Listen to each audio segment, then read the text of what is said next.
This function is not just a part of the traditions and practices of our public service sector. It has its foundations in the Constitution, which, besides national values and principles of governance, has entire chapters devoted to the public service as well as leadership and integrity. These provisions, alongside other laws enacted under them, when seeking and receiving public services, define the expectations and entitlement of citizens.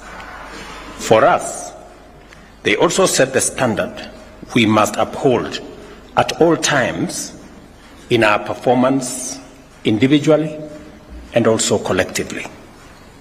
It is important for us to understand that in entering the public service, we are under an explicit and implied binding contract with the people of Kenya to perform the tasks and duties entrusted to us and manage resources under our stewardship to a specific minimum standard set both by the law and by the Constitution.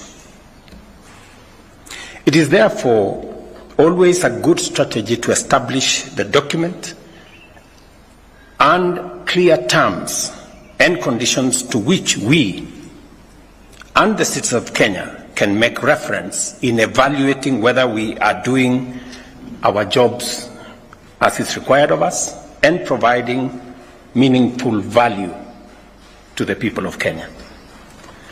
In electing their government, the people express specific expectations and entrust us to deliver fully and also to deliver on time. I am committed to honoring that trust fully, and to do so, I rely on you to equally do your part as set out in your terms of appointment and as demanded by the Constitution, the law of Kenya, and the electorate.